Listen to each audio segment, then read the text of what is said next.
Grace, thank you. Some lawmakers in Kentucky want the juvenile jail in Louisville to reopen. The city used to have one, but in 2019, when now Deputy Mayor David James was president of the Metro Council, the council pulled all city funding. Today, James says that was a mistake. And so the council decided at that time to close the Youth Detention Center. In retrospect, was that a great idea? Probably not. As Monica Harkins reports, Mayor Craig Greenberg has given his blessing for the state to put millions into that old city building on Jefferson Street to reopen it. Monica? Gil, that's where I'm at right now, here on West Jefferson Street in downtown Louisville.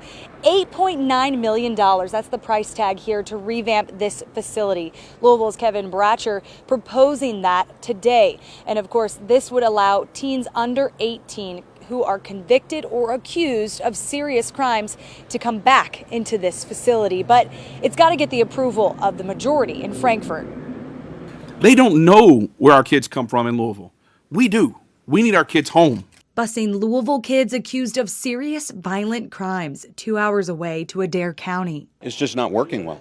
At those facilities, attacks and more violence. We are in a time where we have an immediate need. Louisville's Representative Kevin Bratcher says House Bill 3 is part of the solution. Along with the $8.9 million to reopen a juvenile detention center in downtown Louisville, it would also require youth arrested and accused of violent crime be held for up to 48 hours, to have them stand before a judge for a detention hearing and get them a mental health evaluation. I believe that those two things are very important for our most troubled children to try to get their lives turned around. Also, it adds possible repercussions for parents if they do not help their child complete a diversion program. It would also open a juvenile's records to the public for the next 5 years if they're convicted of a violent crime. Currently, juvenile statute allows for education, police officers, courts to already have access to said records.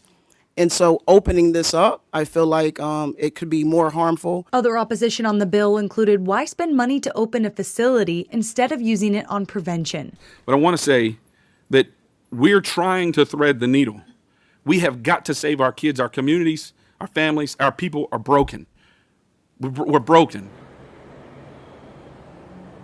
If this bill becomes law and this facility is able to reopen, the Department of Juvenile Justice would be the one helping run the facility. And that same department says it has a dire need for staffing. And that would help it alleviate some of the violence problems it's seen in other detention centers across the state.